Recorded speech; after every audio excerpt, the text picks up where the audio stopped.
ಎದ್ದೇಳೋ ವೇದ, ಇನ್ನೂ ಮಲ್ಕೊಂಡಿದೆಯಲ್ಲೋ? ನಾನು ಆಮೇಲೆ ಎದ್ದೇಳ್ತೀನಿ, ನೀವೆಲ್ಲ ಹೋಗಿ ಹೊರಗೆ. ರಾತ್ರಿ ಎಲ್ಲ ಮಲ್ಕೊಂಡಿರ್ಲಿಲ್ವಾ? ಇಲ್ಲ ಕಣ್ರೋ, ಅದಕ್ಕೆ ಡಿಸ್ಟರ್ಬ್ ಮಾಡಬೇಡಿ. ಮತ್ತೆ ಮುದುಡಿ ಮಲಗಿದ. ಅವನನ್ನು ಕಾಡಿಸಿ ಎದ್ದೇಳಿಸಿದರು ಎಲ್ಲ ಸೇರಿ. ಅವನನ್ನು ನೋಡಿ ಕಣ್ಣು ಏನೋ ಇಷ್ಟು ರೆಡ್ ಆಗಿದೆ, ಸ್ವಲ್ಪ ರೆಸ್ಟ್ ಮಾಡೋದು ಬಿಟ್ಟು ಹೀಗೆಲ್ಲ ನಿದ್ದೆಗೆಟ್ರೆ ಹೇಗೋ ಅಂದು ತಮಾಷೆ ಮಾಡಿ ನಗಲು, ನನ್ನ ಮಕ್ಕಳ್ರ, ನನಗೆ ಬೆಳಗ್ಗೆ ಬೆಳಗ್ಗೆ ಬಂದು ಏನೇನೋ ಮಾತಾಡಿ ಹೊಟ್ಟೆ ಉರಿಸ್ಬೇಡಿ. ನಾನು ನೈಟ್ ಮನೆಯಲ್ಲಿ ಇರಲಿಲ್ಲ ಅಂದಾಗ ಎಲ್ಲರೂ ಆಶ್ಚರ್ಯದಿಂದ ಅಂದರು. ಡ್ಯೂಟಿ ಬಂದಿತ್ತು, ಸಿಟಿಯಲ್ಲಿ 2 ಮರ್ಡರ್ ಆಗಿತ್ತು, ಅಲ್ಲಿಗೆ ಹೋಗಿದ್ದೆ. ಬೆಳಗ್ಗೆ ಬಂದಿದ್ದು ಅಂದಾಗ ಎಲ್ಲರೂ ಮುಖ ನೋಡಿ ಜೋರಾಗಿ ನಗಲು, ಮತ್ತೆ ಇವತ್ತು ನಿಮ್ಮ ಬೆಡ್ರೂಮ್ ಡೆಕೋರೇಟ್ ಮಾಡಬೇಕಾ ಅಂದ ಮುಗ್ಧ ವಸಂತ್. ಹಲೋ ಮಿಸ್ಟರ್ ಕ್ಯಾಡ್ಬರೀಸ್, ಇವತ್ತೇನು ಮಾಡೋದು ಬೇಡ, ಅವನೇ ಎಲ್ಲ ಮಾಡ್ಕೊಳ್ತಾನೆ ಅಲ್ವಾ ವೇದ? ರಿಷಿ ನಗುತ್ತಾ ಕೇಳಲು, ವೇದ ಕೋಪದಲ್ಲಿ ಅವರನ್ನೆಲ್ಲ ನೋಡಿದ. ಅವರು ಅವನನ್ನು ಮತ್ತಷ್ಟು ರೇಗಿಸಲು ಶುರುವಿಟ್ಟರು. ಕೆಳಗೆ ಬಂದ ಖುಷಿ ಸ್ವಲ್ಪ ಅಂಜುತ್ತಲೇ ಅಡುಗೆ ಮನೆ ಕಡೆ ನಡೆದಳು. ಅಲ್ಲಿ ಆಗಲೇ ಎಲ್ಲರೂ ನೆರೆದಿದ್ದರು. ಅರೆ ಖುಷಿ, ಇಷ್ಟು ಬೇಗ ಯಾಕೆ ಎದ್ದು ಬಂದೆ ಅಂದರು ಜಾನಕಿ. ಅದು ಎಚ್ಚರ ಆಯಿತು, ಡೈಲಿ ಬೇಗ ಎದ್ದು ಅಭ್ಯಾಸ ಇದೆ. ವೇದ ಎಷ್ಟೊತ್ತಿಗೆ ಬಂದ ಅಹಲ್ಯ ಕೇಳಲು, ಅತ್ತೆ ಬೆಳಗಿನ ಜಾವ ಬಂದಿದ್ದಾರೆ, ನನಗೂ ಅವರು ಬಂದಿದ್ದು ಗೊತ್ತಿಲ್ಲ. ತಗೋ ಕಾಫಿ ಅಂದು ಅವಳ ಕೈಗೆ ಕೊಟ್ಟ ಬಿಂದು. ಅವನು ಹಾಗೆ ತುಂಬ ಸಲ ರಾತ್ರಿ ಹೊತ್ತು ಹೋಗಿದ್ದಾನೆ. ಡ್ಯೂಟಿ ಅಂತ ಬಂದರೆ ಅವನಿಗೆ ಏನೂ ಕಾಣಿಸಲ್ಲ. ತುಂಬ ಸ್ಟ್ರಿಕ್ಟ್ ನಮ್ಮ ವೇದ, ತುಂಬ ಒಳ್ಳೆಯವನು. ಆದರೆ ಕೋಪ ಬಂದರೆ ಮಾತ್ರ ಅವನನ್ನು ಕೆಣ್ಕೋಕೆ ಹೋಗಬಾರ್ದು ಅಂತ ಹೇಳುತ್ತಿರಲು, ಇನ್ನೂ ಸ್ವಲ್ಪ ಹೆಮ್ಮೆಯಿಂದ ಕೊಚ್ಕೊಬಿಡು ನಿನ್ನ ಮೈದುನನ ಬಗ್ಗೆ. ಅತ್ತೆ, ನಾನು ಹೇಳಿದ್ದು ನಿಜ ತಾನೇ? ತಿಂಡಿ ಏನು ಮಾಡೋದು ಯೋಚಿಸ್ತಾ ಇರಿ, ನಾನು ಹೋಗಿ ಎಲ್ಲರಿಗೂ ಕಾಫಿ ಕೊಟ್ಟು ಬರ್ತೀನಿ. ಏ ಬಿಂದು, ನಿನ್ನ ಕೆಲಸ ಇವಾಗ ಕಡಿಮೆ ಆಗಿದೆ. 2 ಮೈದುನರಿಗೆ ಕೊಡೋಕೆ ಅವರ ಹೆಂಡತಿಯರು ಬಂದಿದ್ದಾರೆ. ಅವಳ ಕೈಗೆ ಕೊಡು, ತಗೊಂಡು ಹೋಗ್ತಾಳೆ ಅಲ್ವಾ ಅಂದು ಖುಷಿ ಕೈಗೆ ಕೊಟ್ಟಳು. ಅವಳು ವೇದಾಂತ್ಗೆ ಕೊಡಲು ಮೇಲೆ ನಡೆದಳು. ಇನ್ನು ಕಿರಿ ಸೊಸೆಗೆ ಬೆಳಕಾಗಿಲ್ಲ ಅನಿಸುತ್ತೆ, ರೂಮ್ ಬಿಟ್ಟು ಆಚೆನೇ ಬಂದಿಲ್ಲ. ಬಿಡೆ, ಮಲ್ಕೊಳ್ಳಿ ಪಾಪ ಅಂದರು ಕುಸುಮ. ವೇದಾಂತ್ ತನ್ನ ಸುತ್ತ ಕುಳಿತಿದ್ದ ತಮ್ಮಂದಿರ ಮಾತಿಗೆ ನಗುತ್ತಾ ನಾಚುತ್ತಾ ರೇಗುತ್ತಾ ಇರಲು ಕಾಫಿ ಹಿಡಿದು ಬಂದಳು ಖುಷಿ. ಅವರೆಲ್ಲ ಅವಳು ಬರುತ್ತಿದ್ದಂತೆ ಎದ್ದು ಗುಡ್ ಮಾರ್ನಿಂಗ್ ಅತ್ತಿಗೆ ಅಂತ ವಿಶ್ ಮಾಡಿ ಅಲ್ಲಿಂದ ಕಾಲ್ಕಿತ್ತರು. ನಾನು ಅವಾಗ್ಲಿಂದ ಹೋಗ್ರೋ ಅಂದರು, ಒಬ್ಬನೂ ಹೋಗಲಿಲ್ಲ. ನೀನು ಬರ್ತಿದ್ದ ಹಾಗೆ ಎಲ್ಲ ಸೈಲೆಂಟಾಗಿ ಎದ್ದೋದ್ರು. ಏನು ಬಂಗಾರಿ, ಆಗಲೇ ಇಷ್ಟು ಬೇಗ ಅವರಿಗೆ ಭಯ ಇಟ್ಟಿದೆಯಾ? ನನಗೇನು ಗೊತ್ತಿಲ್ಲಪ್ಪ. ಅವರು ಹೋದರೆ ಅದಕ್ಕೆ ನಾನೇನು ಮಾಡಲಿ? ತಗೊಳ್ಳಿ ಕಾಫಿ. ಬೆಡ್ ಕಾಫಿ ಅಂತ ತೆಗೆದುಕೊಂಡು ಅವಳನ್ನು ತನ್ನ ಪಕ್ಕ ಕೂರಿಸಿಕೊಂಡು ಮೊದಲು ಅವಳಿಗೆ ಕುಡಿಸಿದ. ಮತ್ತೆ ಅವಳೊಂದಿಗೆ ಚಿಕ್ಕ ತುಂಟಾಟ, ಒಂದಿಷ್ಟು ಮುದ್ದಾಟ ಮುಂದುವರೆದಿತ್ತು. ರಿಯಾ, ಶ್ರವಣ್, ಖುಷಿ, ವೇದಾಂತ್ ಎಲ್ಲರನ್ನು ತಿಂಡಿ ತಿಂದ ಮೇಲೆ ದೇವಸ್ಥಾನಕ್ಕೆ ಅಂದು ಹೊರಡಿಸಿದರು. ಮನೆಯಲ್ಲಿ ತಿಂಡಿ ತಿಂದ ಪೂರ್ಣಿ ಹಾಗೂ ಕುಶಾಲ್ ಅವರು ತಮ್ಮ ಮನೆ ಕಡೆ ಪಯಣ ಬೆಳೆಸಿದ್ದರು. ಅವರನ್ನು ಕಳಿಸಿ ಮುದ್ದಾಗಿ ರೆಡಿಯಾಗಿ ಜೋಡಿಗಳು ತಾವು ದೇವಸ್ಥಾನಕ್ಕೆ ಹೊರಟರು. ಡ್ರೈವಿಂಗ್ ಮಾಡುತ್ತಿದ್ದ ವೇದ, ಅವನ ಪಕ್ಕ ಅವನ ಮುದ್ದಿನ ಹೆಂಡತಿ ಹೊರಟರೆ ಶ್ರವಣ ಹಾಗೂ ರಿಯಾ ಮತ್ತೊಂದು ಕಾರಿನಲ್ಲಿ ಅವರಿಂದ ಬರುತ್ತಿದ್ದರು. ಖುಷಿ ಜೊತೆ ಅದು ಇದು ಮಾತನಾಡುತ್ತಾ ದೇವಸ್ಥಾನ ತಲುಪಿದನು. ಎಲ್ಲ ಒಟ್ಟಿಗೆ ಬಂದು ಪೂಜೆ ಮಾಡಿಸಿ ಪ್ರಸಾದ ಪಡೆದು ಹೊರಗೆ ಬಂದಾಗ ಅವಳು ಪ್ರದಕ್ಷಿಣೆ ಹಾಕಲು ಕರೆದಳು. ಅವಳಿಂದೆ ತಾನು ಹೆಜ್ಜೆ ಹಾಕಿದ ವೇದ. ಅವಳು ಹೆಜ್ಜೆ ಇಟ್ಟಲ್ಲೆಲ್ಲ ಇವನ ಹೆಜ್ಜೆಗಳು. ತನ್ನವಳ ಹಣೆಗೆ ಕುಂಕುಮ ಇಟ್ಟು ಅವಳ ಜೊತೆ ಅಲ್ಲಿ ಸ್ವಲ್ಪ ಹೊತ್ತು ಕುಳಿತ. ಅವನ ಫೋನ್ನಲ್ಲಿ ಅವರಿಬ್ಬರ ಫೋಟೋಗಳು ಸೆರೆಯಾದವು. ಶ್ರವಣ್, ರಿಯಾ ಅವರು ಬರಲು ಅವರ ಜೊತೆ ಮಾತನಾಡುತ್ತಾ ಕುಳಿತು ಮನೆ ಕಡೆ ನಡೆದರು. ಮಧ್ಯಾಹ್ನ ಸಮಯ ಊಟ ಮಾಡಿ ಎಲ್ಲ ಹರಟೆ ಹೊಡೆಯುತ್ತಾ ಕುಳಿತರೆ ರಿಯಾ ಹಾಗೂ ಖುಷಿಯನ್ನು ಮನೆ ತೋರಿಸಲು ಕರೆದೊಯ್ದರು ಹುಡುಗಿಯರು. ಮನೆ ನೋಡಿ ರೂಮಿಗೆ ಬಂದ ಖುಷಿಗೆ ಕಂಡಿದ್ದು ಅಲ್ಲಿ ಆಗಲೇ ಕೈಯಲ್ಲಿ ಲ್ಯಾಪ್ಟಾಪ್ ಹಿಡಿದು ಏನೋ ಸರ್ಚ್ ಮಾಡುತ್ತಾ ಕುಳಿತಿದ್ದ ವೇದಾಂತ್. ಆಯ್ತಾ ಮನೆಯೆಲ್ಲ ನೋಡಿ? ಆಯಿತು. ನೀವೇನು ಮಾಡ್ತಿದ್ದೀರಾ? ಏನೋ ಸ್ವಲ್ಪ ಕೆಲಸ ಇತ್ತು. ಏನು ನೀವು ಯಾವಾಗಲೂ ಕೆಲಸ ಅಂತ ಹೇಳ್ತಾ ಇರ್ತೀರಾ? ಮತ್ತಿನ್ನೇನು ಮಾಡಬೇಕಿತ್ತು? ನನ್ನ ಜೊತೆ ಏನಾದರೂ ಮಾತಾಡಿ. ಆ್ಯಕ್ಚುಲಿ ನಾನು ನಿನ್ನ ಹತ್ರ ಸ್ವಲ್ಪ ಮಾತಾಡಬೇಕಿತ್ತು ಅಂದು ಲ್ಯಾಪ್ಟಾಪ್ ತೆಗೆದಿಟ್ಟು ಅವಳ ಭುಜ ಬಳಸಿ ಹತ್ತಿರಕ್ಕೆ ಎಳೆದುಕೊಂಡು ಅವಳ ಕೈ ಬೆರಳಲ್ಲಿ ಕೈ ಬೆಸೆದು, ನಮ್ಮ ಮನೆಯಲ್ಲಿ ಜನ ಜಾಸ್ತಿ, ಇದುವರೆಗೂ ಯಾರಲ್ಲೂ ಜಗಳ ಆಗಿಲ್ಲ. ಚಿಕ್ಕ ಪುಟ್ಟ ಮನಸ್ತಾಪ ಬಂದರೆ ಅದನ್ನು ಅಲ್ಲೇ ಬಿಟ್ಟು ಸರಿ ಮಾಡಿಕೊಂಡು ಮುಂದೆ ಹೋಗ್ತಾರೆ. ನನ್ನ 3 ಅಮ್ಮಂದಿರು, ಅಪ್ಪ, ಅಜ್ಜ, ಅಜ್ಜಿ, ತಮ್ಮಂದಿರು, ತಂಗಿಯರು, ಅಣ್ಣ, ಅತ್ತಿಗೆ ಮತ್ತು ಅಕ್ಕ ಭಾವ. ಇಷ್ಟು ಜನ ಏನಿದ್ದಾರೆ ಎಲ್ಲ ತುಂಬ ಒಳ್ಳೆಯವರು. ನಿನ್ನಿಂದ ಯಾರಿಗೂ ಯಾವತ್ತೂ ನೋವಾಗಬಾರ್ದು. ಇದು ನನ್ನ ಆರ್ಡರ್ ಅಂತಾನೋ ರಿಕ್ವೆಸ್ಟ್ ಅಂತಾನೋ ಏನಾದರೂ ಅಂದ್ಕೋ, ಬಟ್ ಅವರ್ಯಾರು ನಿನ್ನಿಂದ ಬೇಜಾರಾಗಬಾರ್ದು. ನನಗೆ ಬೇಜಾರಾದರೆ ಅದು ಆಗಲ್ಲ. ನಮ್ಮನೆಯವರು ಯಾರಿಗೂ ಯಾವತ್ತಿಗೂ ನೋವು ಕೊಟ್ಟಿಲ್ಲ. ಸರಿ. ಇನ್ನೊಂದು, ನಮ್ಮ ಅತ್ತೆಯರು ಸ್ವಲ್ಪ ಜೋರು. ಅವರ ಬಾಯಿ ಸ್ವಲ್ಪ ದೊಡ್ಡದು. ಅವರು ಏನೇ ಅಂದರು ನೀನು ಏನು ಮಾತಾಡಬೇಡ, ಅವರಿಗೂ ಏನು ಅನ್ಬೇಡ. ಯಾಕೆ? ಇಷ್ಟು ದಿನದಿಂದ ಅವರು ಏನೇ ಮಾತಾಡಿದ್ರು ಯಾರು ಅವರಿಗೆ ಏನು ಅಂದಿಲ್ಲ. ನೀನು ಏನಾದರೂ ಅಂದು ಅದು ದೊಡ್ಡದಾದರೆ ಅಂತ ಅಷ್ಟೆ. ಓಕೆ. Good girl. ಇಷ್ಟೇನಾ? ಇನ್ನೂ ಏನಾದರೂ ಇದೆಯಾ? ಇನ್ನೂ ಒಂದಿದೆ. ಅದನ್ನು ಯಾಕೆ ಬಿಟ್ರಿ? ಹೇಳಿ, ಅದೇನು? ನನಗೆ ಒಂದು ಆಸೆ ಇದೆ. ನಮ್ಮ ತಾತ ನಮ್ಮ ಅಪ್ಪಂದಿರು ಮಾಡಿರೋ ರೆಕಾರ್ಡ್ನ ಮಾಡಬೇಕು ಅಂತ. ಅವರೇನು ಮಾಡಿದ್ದಾರೆ? ನಮ್ಮ ತಾತಾಗೆ 5 ಜನ ಮಕ್ಕಳು, ನಮ್ಮ ಅಪ್ಪಂದಿರಿಗೆ 3 ಜನ ಮಕ್ಕಳು. ನಾನು ಅವರನ್ನು ಬ್ರೇಕ್ ಮಾಡಬೇಕು ಅಂತ ಓಕೆನಾ ಅಂದ ತುಂಟತನದಲ್ಲಿ. ಅವಳು ನಾಚುತ್ತಾ ತಲೆ ತಗ್ಗಿಸಿದಳು. ಅವಳ ಜೊತೆ ಮುದ್ದಾಟ ಮುಂದುವರೆಸಿದ್ದ ವೇದಾಂತ್. ಸಂಜೆ ಇಬ್ಬರು ಹೊಸ ಸೊಸೆಯರಿಗೆ ಅಡುಗೆ ಮಾಡಲು ಹೇಳಿದರು. ಅದು ಸಿಹಿ ಮಾಡಿ ಅವರೇ ಬಡಿಸಬೇಕಿತ್ತು. ಅವರೇ ಮಾಡಬೇಕು ಅಂದಾಗ ಬಿಂದು ಸಹಾಯದಿಂದ ಇಬ್ಬರು ಅಡುಗೆ ಮಾಡಿದ್ದರು. ಮನೆಯವರೆಲ್ಲ ಊಟ ಮಾಡಲು ಕುಳಿತಿದ್ದರು. 3 ಸೊಸೆಯರು ಸೇರಿ ಎಲ್ಲರಿಗೂ ಊಟ ಬಡಿಸಲು ಅಲ್ಲಿ ವೇದ ಇಲ್ಲದ ಗಮನಿಸಿದ ಶರತ್ ಅವರು ವೇದ ಎಲಿ ಅಂದಾಗ ಎಲ್ಲ ಖುಷಿ ಮುಖ ನೋಡಿದರು. ಆಗಲೇ ಕರೆಯೋಕೆ ಹೋಗಿದ್ದೆ, ಅವನು ಬರಲಿಲ್ವಾ? ಇಲ್ಲ, ಅದೇನೋ ಸ್ವಲ್ಪ ಕೆಲಸ ಇದೆ ಅಂದರು. ಫೋನಲ್ಲಿ ಮಾತಾಡಿ ಬರ್ತೀನಿ ಅಂದಿದ್ರು. ಸರಿ, ಎಲ್ಲ ಊಟ ಮಾಡಿ. ಅವನದ್ದು ಯಾವಾಗಲೂ ಅದೇ ಅಂದಾಗ ಎಲ್ಲರೂ ಊಟ ಮಾಡಿದರು. ರಿಯಾಳನ್ನು ಶ್ರವಣ್ ಪಕ್ಕ ಕೂರಿಸಿದಳು ಬಿಂದು. ಎಲ್ಲರೂ ಊಟ ಮುಗಿದರೂ ವೇದ ಕೆಳಗೆ ಬರಲಿಲ್ಲ. ಅವನನ್ನು ಮತ್ತೆ ಕರೆಯಲು ಹೋದಾಗ ಇನ್ನು ಫೋನ್ನಲ್ಲಿ ಮಾತನಾಡುತ್ತಿದ್ದ. ಊಟಕ್ಕೆ ಬನ್ನಿ. ಬಂದೆ ಅಂದು ಕಾಲ್ ಕಟ್ ಮಾಡಿ ಎಲ್ಲರದ್ದು ಆಯ್ತಾ? ಆಯಿತು ಅಂದಾಗ ಅವಳ ಜೊತೆಗೆ ಕೆಳಗೆ ಹೆಜ್ಜೆ ಹಾಕಿದ. ಎಲ್ಲರೂ ಹಾಲ್ನಲ್ಲಿ ಕುಳಿತಿದ್ದರು. ಅವರಿಬ್ಬರು ಮಾತನಾಡುತ್ತಾ ಬರುತ್ತಿರಲು ಅವರನ್ನೇ ನೋಡಿದ ಎಲ್ಲರೂ ಕಣ್ಣು ಮೆಚ್ಚುಗೆ ವ್ಯಕ್ತಪಡಿಸಿದ್ದವು. ಬಿಂದು, ಶ್ರೇಯ, ವಂದನಾ ಜೊತೆ ಖುಷಿ ವೇದಾಂತ್ ಬಂದು ಊಟಕ್ಕೆ ಕುಳಿತಾಗ, ಅಣ್ಣ, ನಿಂಗೆ ನಿಜವಾಗ್ಲೂ ಇಷ್ಟೊತ್ತು ಕೆಲಸ ಇತ್ತಾ? ಇಲ್ಲ ಅತ್ತಿಗೆ ಜೊತೆ ಊಟ ಮಾಡೋಕ್ಕೆ ಸುಳ್ಳು ಹೇಳಿದ್ಯಾ? ನಾನೇಕೆ ಸುಳ್ಳು ಹೇಳಲಿ? ನನಗೆ ಕೆಲಸ ಇತ್ತು ಗೊತ್ತಾ? ಅಲ್ಲದೆ ನನ್ನ ಹೆಂಡತಿ ಜೊತೆ ಊಟ ಮಾಡೋಕ್ಕೆ ನಾನು ಯಾಕೆ ಸುಳ್ಳು ಹೇಳಬೇಕು ಅಂದು ಪಕ್ಕದಲ್ಲಿ ಇದ್ದವಳಿಗೆ ತುತ್ತು ತಿನ್ನಿಸಿದ. ಅವಳು ಅವರನ್ನೆಲ್ಲ ನೋಡಿ ಸಂಕೋಚದಿಂದಲೇ ತಿಂದಳು. ಅವಳ ಜೊತೆ ಕುಳಿತು ಊಟ ಮಾಡಿ ಮುಗಿಸಿ ಸ್ವಲ್ಪ ಹೊತ್ತು ತಮ್ಮಂದಿರ ಜೊತೆ ಮಾತಾಡಿ ರೂಮ್ ಸೇರಿದ್ದವ. ಬಿಂದು ಜೊತೆ ಅಡುಗೆ ಮನೆಯಲ್ಲಿ ಇದ್ದಳು ಖುಷಿ. ಮನೆಯವರ ರೀತಿ ನೀತಿ ಇಷ್ಟ ಕಷ್ಟ ಎಲ್ಲವನ್ನು ತಿಳಿದುಕೊಳ್ಳುತ್ತಿದ್ದಳು. ಅದೆಲ್ಲ ತಿಳ್ಕೊಳ್ಳೋಕೆ ಇನ್ನೂ ಟೈಮ್ ಇದೆ. ಇವಾಗ ನಡಿ, ಮೇಲೆ ನನ್ನ ಮೈದುನ ಕಾಯ್ತಾ ಇರ್ತಾನೆ ಅಂದಾಗ ಅವಳು ನಕ್ಕು ಮೇಲೆ ಬಂದಳು. ಅವಳು ರೂಮ್ಗೆ ಬಂದಾಗ ಅವನು ಬಾಲ್ಕನಿಯಲ್ಲಿ ನಿಂತು ಯಾರ ಬಳಿ ಏನೋ ಮಾತನಾಡುತ್ತಿದ್ದ. ಅವಳು ಬಾಗಿಲು ಹಾಕಿದ ಶಬ್ದ ಆದಾಗ ತಿರುಗಿ ನೋಡಿ ಮತ್ತೆ ಮಾತು ಮುಂದುವರಿಸಿದ. ಅವನಿಗೆ ತೊಂದರೆ ಕೊಡದೆ ಮತ್ತೆ ಯಾವುದೋ ಪುಸ್ತಕ ಹಿಡಿದು ಕುಳಿತಳು ಹುಡುಗಿ. ಅವನ ಮಾತು ಮುಗಿದು ಅವಳ ಪಕ್ಕ ಬಂದು ಕುಳಿತು, ಫ್ರೀ ಇದ್ದಾಗ ಮಾತ್ರ ಬುಕ್ ಓದಬೇಕು, ಬ್ಯುಸಿ ಇದ್ದಾಗ ಅಲ್ಲ. ನಾನು ಇವಾಗ ಫ್ರೀ ಇದ್ದೆ ಅಂತಾನೆ ಬುಕ್ ಇಟ್ಕೊಂಡಿದ್ದು. ಇವಾಗ ನೀನು ಬ್ಯುಸಿ ಅಲ್ವಾ ಬಂಗಾರಿ, ಅದಕ್ಕೆ ಆ ಬುಕ್ನ ಪಕ್ಕಕ್ಕೆ ಇಡು ಅಂತ ತಾನೇ ಅವಳ ಕೈಯಲ್ಲಿದ್ದ ಪುಸ್ತಕ ತೆಗೆದು, ನನಗೆ ಇನ್ನೂ ನಿದ್ದೆ ಬರ್ತಿಲ್ಲ, ಕೊಡಿ ಓದಬೇಕು. ನಿದ್ದೆ ಬಂದಿಲ್ಲ ಅಂದರೆ ಏನು, ಬೇರೆ ಏನಾದರೂ ಮಾತಾಡ್ಬೋದಲ್ಲ? ಬೇರೆ ಏನು ಮಾತಾಡಬೇಕು?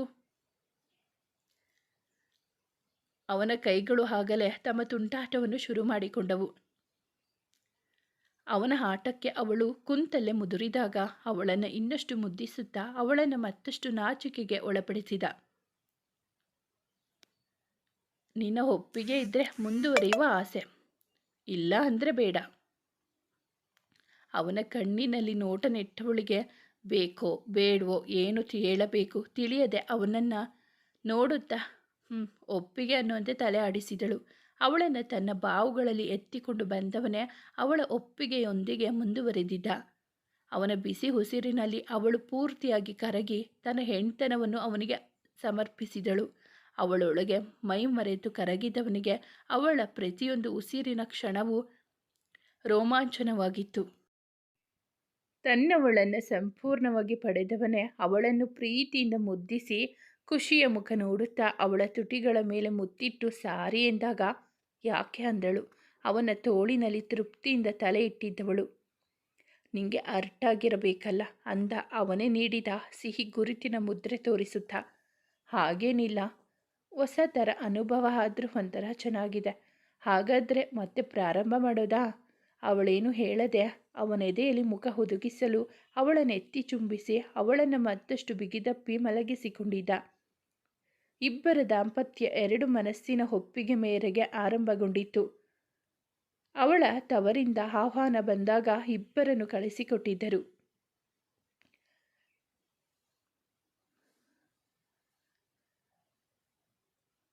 ಮಗಳು ಅಳಿಯ ಸಂಜೆ ಸಮಯ ಮನೆಗೆ ಬಂದ ಅಳಿಯನಿಗೆ ಪ್ರೀತಿಯ ಸ್ವಾಗತ ಸಿಕ್ಕಿತು. ಅದರಲ್ಲೂ ಶ್ರೀಮಂತ ಮನೆತನದ ಮಗ, ಪೊಲೀಸ್ ಅಧಿಕಾರಿ. ಅಬ್ಬ, ಕೇಳಬೇಕೆ ರಾಜಮರ್ಯಾದೆ ಅಂದರೆ ತಪ್ಪಿಲ್ಲ. ಖುಷಿ ಅಪ್ಪ ವೇದಾಂತ್ನ ಜೊತೆ ಅಂಜುತ್ತಲೇ ಮಾತಾಡಿದರು. ಅವಳ ರೂಮ್ನಲ್ಲಿ ಫ್ರೆಶ್ ಆಗಿ ಬಂದವನಿಗೆ ಟವಲ್ ಹಿಡಿದು ನಿಂತಿದ್ದಳು ಖುಷಿ. ನನ್ನ ಹತ್ರ ಇಲ್ಲಿ ಯಾಕೆ ಹಾಗೆ ನಡ್ಕೊಳ್ತಿದ್ದಾರೆ? ಬೇಸರದಿಂದ ಕೇಳಿದವ. ಹೇಗೆ? ನಾನೇನೋ ಸ್ಪೆಷಲ್ ಅನ್ನೋ ಥರ ಟ್ರೀಟ್ ಮಾಡ್ತಿದ್ದಾರೆ. ಬಂಗಾರಿ, ಪ್ಲೀಸ್ ಸ್ವಲ್ಪ ನಾರ್ಮಲ್ ಆಗಿ ಇರೋಕೆ ಹೇಳೋ. ಅತ್ತೆ ಮನೆಯಲ್ಲಿ ಅಳಿಯ ತುಂಬ ಸ್ಪೆಷಲ್ ಗೊತ್ತಾ ನಿಮಗೆ? ಮಗಳನ್ನು ಸ್ವಲ್ಪ ಸೈಡ್ಗೆ ಸರಿಸಿದ್ರು ಅಳಿಯನಿಗೆ ಚಿಕ್ಕ ಕುಂದು ಕೊರತೆ ಬರದಂಗೆ ನೋಡ್ಕೊಳ್ತಾರೆ. ಒಳ್ಳೆ ಆತಿಥ್ಯ ಸಿಗ್ತಿದೆ, ಸ್ವೀಕರಿಸಿ. ಅಂದರೆ ನಾನು ಬೇರೆ ಅನ್ನೋ ಥರ ಹೇಳ್ತಿದ್ದೀಯಾ? ನಾನು ಆ ಥರ ಹೇಳ್ತಿಲ್ಲ. ಮತ್ತೆ ಇನ್ನೇಗೆ? ಇದು ನನ್ನ ಮನೆ, ಇಲ್ಲಿ ನಾನು ಒಬ್ಬ ಮನೆ ಮಗ ಅನ್ನೋ ಫೀಲಿಯಲ್ಲಿ ಇದ್ದೀನಿ. ಹೀಗೆ ನಡ್ಕೊಂಡ್ರೆ ನನಗೆ ತುಂಬ ಬೇಜಾರಾಗುತ್ತೆ, ಒಂಥರ ಮುಜುಗರ ಆಗುತ್ತೆ. ನೀವು ಬೇಜಾರು ಮಾಡ್ಕೊಂಬಿಡಿ, ನಾನು ಅಪ್ಪ ಅಮ್ಮನಿಗೆ ಹೇಳ್ತೀನಿ. ಅಂದವಾ. ಸರಿ, ನಾನು ಅಡುಗೆ ಮಾಡೋಕ್ಕೆ ಹೋಗ್ತೀನಿ, ನೀವು ರೆಸ್ಟ್ ಮಾಡಿ ಅಂದು ತಿರುಗಿದವಳ ಕೈ ಹಿಡಿದು ಎಳೆಯುತ್ತಾ. ಬೆಳಗ್ಗೆಯಿಂದ ಕೈಗೆ ಸಿಗದೆ ಓಡಾಡ್ತಾ ಇದೆಯಾ? ಇವಾಗಲೂ ಹಾಗೆ ಹೋಗ್ತೀಯಾ? ಏನಾದರೂ ಕೊಟ್ಟಿದ್ರೆ ಚೆನ್ನಾಗಿತ್ತು. ಏನು ಕೊಡಬೇಕಿತ್ತು ಅಂದಳು ಅವನ ಕೊರಳಿಗೆ ಎರಡು ಕೈಯನ್ನು ಆರದಂತೆ ಹಾಕಿ. ಕೆನ್ನೆ ತೋರಿಸಿದ. ಅಷ್ಟೇನಾ? ನಾನು ಇಲ್ಲಿಗೆ ಕೊಡೋಣ ಅಂದುಕೊಂಡಿದ್ದೆ ಅನ್ನುತ್ತಾ ಅವನ ತುಟಿ ಮೇಲೆ ಕೈ ಆಡಿಸಿದಳು. ಬಿಡಿ, ನೀವು ಕೇಳಿದ್ದೇ ಕೊಡ್ತೀನಿ. ನಾನು ಸುಮ್ಮನೆ ಹಾಗೆ ಹೇಳಿದ್ದು, ಇಲ್ಲಿಗೆ ಕೊಡು ಪ್ಲೀಸ್ ಅಂದು ಅವಳು ಹೇಳಿದ್ದನ್ನು ಕೇಳಿ ತೃಪ್ತಿಯಾಗುವಷ್ಟು ಪಡೆದಿದ್ದ. ಅವಳು ಅಮ್ಮನ ಜೊತೆ ಸೇರಿ ಅಡುಗೆ ಮಾಡುತ್ತಿದ್ದರೆ ಹಾಲ್ನಲ್ಲಿ ತನ್ನ ಮಾವನೊಂದಿಗೆ ಕುಳಿತು ರಾಜಕೀಯ ಮಾಧ್ಯಮದ ಬಗ್ಗೆ ಮಾತನಾಡುತ್ತಾ ಕುಳಿತಿದ್ದ ವೇದಾಂತ್. ಖುಷಿ ಅವಳ ಅಪ್ಪ ಅಮ್ಮನಿಗೆ ವೇದಾಂತ್ ಹೇಳಿದ್ದರ ಬಗ್ಗೆ ಸೂಕ್ಷ್ಮವಾಗಿ ತಿಳಿಸಿದಾಗ ಮಗನಂತೆ ಇದ್ದ ಅಳಿಯ ಜೊತೆ ಆರಾಮಾಗಿ ಮಾತನಾಡುತ್ತಿದ್ದರು. ಸಂಕೋಚ ಬಿಟ್ಟು. ಬಾವಾ, ಅಕ್ಕ ನಿಮಗೆ ಜೋರು ಮಾಡ್ತಾಳಾ ಅಂದು ಕೇಳಿದ್ದ ಕುಶಾಲ್. ನಾನು ಯಾಕೋ ಅವರಿಗೆ ಜೋರು ಮಾಡಲಿ? ಅಡುಗೆ ಮನೆಯಿಂದ ಕೇಳುತ್ತಾ ಬಂದಳು. ಇಲ್ಲಿ ಎಲ್ಲರಿಗೂ ಮಾಡ್ತಿದ್ದ ಹಾಗೆ ಅಲ್ಲಿನೂ ಮಾಡ್ತೀಯೇನೋ ಅಂತ ಕೇಳಿದೆ. ಕುಶು, ಸುಮ್ಮನೆ ಇರು ಅಂದರು ವಿದ್ಯಾ. ಇನ್ನೂ ಹೊಸದಾಗಿ ಮದುವೆ ಆಗಿದೆ ಅಲ್ವಾ, ಅದೆಲ್ಲ ಇನ್ನೂ ಇಲ್ಲ. ಆದರೆ ಮುಂದೆ ಹೋಗ್ತಾ ಹೋಗ್ತಾ ಅದು ಆಗುತ್ತೆ. ವೇದಾಂತ್ ಮೀಸೆ ಮರೆಯಲ್ಲಿ ನಕ್ಕು ಹೇಳಿದ. ಹೌದು ಬಾವಾ, ಸ್ವಲ್ಪ ಹುಷಾರಾಗಿರಿ, ಕೋಪ ಬಂದರೆ ಕಚ್ಚಿ ಬಿಡ್ತಾಳೆ. ಕುಶು, ಸುಮ್ಮನೆ ಏನೇನೋ ಹೇಳಬೇಡ ನೀನು. ಮತ್ತಿನ್ನೇನು ಮಾಡ್ತಾಳೆ ಅಂದ ವೇದಾಂತ್. ಕೂಗಾಡ್ತಾಳೆ, ಬೈತಾಳೆ. ಕುಶು, ಸ್ವಲ್ಪ ಸುಮ್ಮನೆ ಇರ್ತೀಯಾ? ಅಮ್ಮ ನೋಡು, ಅವನು ಏನೇನೋ ಹೇಳ್ತಿದ್ದಾನೆ ಅಂತ ತಮ್ಮನನ್ನು ಕಣ್ಣಲ್ಲೇ ಗದರಿಸುತ್ತಾ ಕುಳಿತಿದ್ದಳು. ನೋಡಿ ಬಾವಾ, ಕಣ್ಣು ಎಷ್ಟು ದೊಡ್ಡದು ಮಾಡಿ ನೋಡ್ತಿದ್ದಾಳೆ. ಅವಳಿಗೆ ಸ್ವಲ್ಪ ಕೋಪ, ದುಡುಕೋ ಬುದ್ಧಿ ಜಾಸ್ತಿ. ಏನಾದರೂ ಅಂದರೆ ಮಾತಾಡಿದರೆ ಬೇಜಾರು ಮಾಡ್ಕೊಂಬಿಡಿ ಅಂದರು ಮಹೇಶ್ ಅವರು. ಅವರಿಗೇನು ಗೊತ್ತು ಇವನು ಅವಳಿಗಿಂತ ಕೋಪಿಷ್ಟ ಅಂತ. ಇಲ್ಲ, ಅದೆಲ್ಲ ಯೋಚಿಸೋಕೆ ಹೋಗಬೇಡಿ. ಗಂಡ ಹೆಂಡತಿ ಅಂದರೆ ಅದೆಲ್ಲ ಇದ್ದಿದ್ದೆ. ನಿಮ್ಮ ಮಗಳ ಚಿಂತೆ ಬಿಟ್ಟು ಆರಾಮಾಗಿ ಇರಿ ಅಂದ. ಅವನ ಮಾತಿಗೆ ಎಲ್ಲರೂ ಸಮಾಧಾನ ಪಟ್ಟುಕೊಂಡಿದ್ದರು. ಊಟ ಮುಗಿಸಿ ರಾತ್ರಿ ಅವರ ಜೊತೆ ಸ್ವಲ್ಪ ಹರಟೆ ಹೊಡೆದು ಮಲಗಿದ್ದರು. 2 ದಿನ ಮಾವನ ಮನೆಯಲ್ಲಿ ಇದ್ದ ವೇದಾಂತ್. ಅವನ ಸರಳತೆ ಎಲ್ಲರಿಗೂ ಇಷ್ಟ ಆಗಿತ್ತು. ಯಾವುದೇ ಇರಿಸು ಮುರಿಸಿಲ್ಲದೆ ಎಲ್ಲರ ಜೊತೆ ಪ್ರೀತಿಯಿಂದ ಮಾತನಾಡುತ್ತಾ ಬೆರೆತಿದ್ದ. ಬೆಳಗಿನ ತಿಂಡಿಯಿಂದ ಹಿಡಿದು ರಾತ್ರಿ ಊಟದವರೆಗೂ ಎಲ್ಲ ಅವನ ಇಷ್ಟದ ಮೇರೆಗೆ ನಡೆಯುತ್ತಿತ್ತು. ಕುಶಾಲಂತೂ ಭಾವ ಅಂತ ವೇದಾಂತ್ ಜೊತೆಗೆ ಇದ್ದು ಅವನ ಜೊತೆ ಮಾತನಾಡುತ್ತಾ ಅವನ ಅಕ್ಕನನ್ನು ರೇಗಿಸುತ್ತಾ ಇದ್ದರು. 2 ದಿನದ ನಂತರ ತಮ್ಮ ಮನೆಗೆ ಹೊರಟವರನ್ನು ಖುಷಿಯಿಂದ ಕಳುಹಿಸಿಕೊಟ್ಟಿದ್ದರು. ಹೇಗಿತ್ತು ಮಾವನ ಮನೆಯ ಉಪಚಾರ? ಬಾಗಿಲಲ್ಲಿ ನಿಲ್ಲಿಸಿ ಕೇಳಿದಳು ರಾಶಿ. ಸೂಪರ್ ಆಗಿತ್ತು ಅಂದವ ಅವರನ್ನು ಬಿಟ್ಟು ಒಳಗೆ ನಡೆದಳು ಖುಷಿ. ಹೋಗಿ ರೆಸ್ಟ್ ಮಾಡಿ, ನಾಳೆ ಮತ್ತೆ ಪಯಣ ಬೇರೆ ಬೆಳೆಸಬೇಕು. ಎಲ್ಲಿಗೆ? ತಿರುಪತಿಗೆ. ಯಾಕೆ? ನಿನ್ನ ಅರಕೇನಪ್ಪ, ಮದುವೆ ಆದರೆ ಜೋಡಿನ ಕಳಿಸಿ ಪೂಜೆ ಮಾಡಿಸ್ತೀವಿ ಅಂತ ಹೋಲ್ ಲೇಡೀಸ್ ಎಲ್ಲ ಮದುವೆ ಆದರೆ ಜೋಡಿನ ಕಳಿಸಿ ಪೂಜೆ ಮಾಡಿಸ್ತೀವಿ ಅಂತ ಅಂದ್ಕೊಂಡಿದ್ರು. ಅದಕ್ಕೆ. ಅಮ್ಮ, ದೊಡ್ಡಮ್ಮ, ಚಿಕ್ಕಮ್ಮ ಅನ್ನುತ್ತಾ ಒಳಗೆ ಬಂದ. ಏನೋ ಕಂದ, ಯಾಕ ಕಿರುತ್ತಿದ್ದೀಯಾ? ಕುಸುಮ ಅವರು ಅವನು ಬಳಿ ಬಂದು ಕೇಳಿದರು. ಬಾಗಿಲಲ್ಲಿ ಅಕ್ಕ ಇದ್ಲು ಅಲ್ವಾ, ನೋಡಿ ಎದ್ರುಕೊಂಡಿರ್ಬೇಕು ಅಂದ ಶಶಾಂಕ್ ನಗುತ್ತಾ. ಏಯ್, ಯಾಕೋ ಹೊದೆ ಕೊಡ್ಲಾ? ಹೋಗಿ ಬಾವಂಗೆ ಕೊಡು, ನಂಗಲ್ಲ. ನಿನ್ನ ಹೇ, ಎಲ್ಲ ಸುಮ್ಮನೆ ಇರ್ತೀರಾ? ದೊಡ್ಡಮ್ಮ, ಇವಾಗ ಮತ್ತೆ ತಿರುಪತಿಗೆ ಹೋಗ್ಬೇಕಾ? ಮಗನೇ, 2 ದಿನ ಅಷ್ಟೇ, ಹೋಗಿ ಪೂಜೆ ಮಾಡಿಕೊಂಡು ಬಂದು ಬಿಡಿ. ದೊಡ್ಡಮ್ಮ, ಇನ್ನೊಮ್ಮೆ ಹೋಗ್ತೀವಿ, ಇವಾಗ ಆಗಿರೋ ರಜಾನೇ ಸಾಕು. ಇವಾಗ ಮತ್ತೆ ಅಂದರೆ ಸ್ವಲ್ಪ ಕಷ್ಟ ಆಗುತ್ತೆ. ಅಣ್ಣ ಹನಿಮೂನ್ಗೆ ಹೋಗಲ್ವಾ? ಹೋಗಬೇಕು, ಆದರೆ ದೊಡ್ಡಮ್ಮ ಪ್ಲೀಸ್, ಇನ್ನೊಮ್ಮೆ ಹೋಗ್ತೀವಿ. ವೇದ, ಅಕ್ಕ ಹೇಳಿದ್ದು ಕೇಳು, ಎಲ್ಲದಕ್ಕೂ ಹಠ ಮಾಡಬೇಡ. ಅಮ್ಮ, ನಾನು ಹೋಗ್ತೀನಿ, ಆದರೆ 1 ತಿಂಗಳು ಬಿಟ್ಟು ಹೋಗ್ತೀನಿ ಅಂದಿದ್ದು. ಸರಿನಪ್ಪ, ಹಾಗೆ ಮಾಡು. ಅವನು ಥ್ಯಾಂಕ್ಸ್ ದೊಡ್ಡಮ್ಮ ಅನ್ನುತ್ತಾ ಅವರನ್ನು ಅಪ್ಪಿಕೊಂಡು ಮುತ್ತು ಕೊಟ್ಟಿದ್ದ. ನಿನ್ನ ಹೆಂಡತಿ ಅಲ್ಲಿ ಇದ್ದಾಳೆ, ಹೋಗು ಅವಳಿಗೆ ಕೊಡು ಅಂದು ಅವನ ಭುಜಕ್ಕೆ ಚಿಕ್ಕದಾಗಿ ಪೆಟ್ಟು ಕೊಟ್ಟರು. ಅವನು ರೂಮ್ ಸೇರಿದ. ಅವನ ಹಿಂದೆ ಖುಷಿಯೂ ನಡೆದಳು. ಅಕ್ಕ, ಇವಾಗಲೇ ಹೋಗು ಅನ್ನೋದು ಬಿಟ್ಟು ಹೋಗ್ತಾನೆ ಬಿಡೆ, ಅವನಿಗೆ ಏನಾದರೂ ಕೆಲಸ ಇರುತ್ತೆ ಅಲ್ವಾ ಅಂದರು. ದೊಡ್ಡಮ್ಮ, ಅವನಿಗೆ ಸಪೋರ್ಟ್ ಮಾಡೋದ್ರಲ್ಲಿ ಕಾಲು ಭಾಗ ನಮಗೂ ಮಾಡಿದಿದ್ರೆ. ಹೋಗೋ, ಎಲ್ಲರನ್ನೂ ಹಾಗೆ ನೋಡ್ಕೊಳ್ತೀನಿ, ನಿಮಗೆ ಗೊತ್ತಿಲ್ಲ ಅಷ್ಟೇ ಅಂದು ನಡೆದರು. ಇವಾಗ ಯಾಕೆ ಹೋಗೋದು ಬೇಡ ಅಂದಿದ್ದು. ರೂಮ್ನಲ್ಲಿ ಬಟ್ಟೆ ಬದಲಿಸುತ್ತಿದ್ದವನನ್ನು ಕೇಳಿದಳು. ಸುಮ್ಮನೆ, ಇಲ್ಲಿ ಸ್ವಲ್ಪ ಕೆಲಸ ಇದೆ, ಅದಕ್ಕೆ. ನನಗೆ ಪ್ರಿನ್ಸಿಪಲ್ ಕಾಲ್ ಮಾಡಿದ್ರು. ಯಾಕೆ? ಅವಳ ಪಕ್ಕ ಬಂದು ಕುಳಿತು ಕೇಳಿದ. ನಾನು ಮದುವೆ ಆದಮೇಲೆ ಮತ್ತೆ ಕಾಲೇಜಿಗೆ ಬರಲ್ಲ ಅಂದಿದ್ದೆ, ಅದನ್ನು ಕೇಳೋಕೆ. ಯಾಕೆ ಬರಲ್ಲ ಅಂದಿದ್ದೆ? ಅವಳು ಪ್ರಿನ್ಸಿಪಲ್ ಮತ್ತು ರಿಸೈನ್ ಮಾಡಿ ಅಂತ ಅಂದಿದ್ದು, ತಾನು ಹೇಳಿದ್ದು, ಆಮೇಲೆ ಬೇಡ ಮತ್ತೆ ಬನ್ನಿ ಎಂದಿದ್ದು ಎಲ್ಲವನ್ನೂ ಹೇಳಿದಳು. ಅವರಿಗೆ ಆ ರೌಡಿ ಭಯ ಇತ್ತು ಅನಿಸುತ್ತೆ, ಅದಕ್ಕೆ ರಿಸೈನ್ ಮಾಡೋಕ್ಕೆ ಹೇಳಿದ್ದಾರೆ. ಮೇ ಬಿ ನನಗೂ ಅದೇ ಅನ್ನಿಸ್ತು. ಇವಾಗ ಏನು ಮಾಡ್ತೀಯಾ?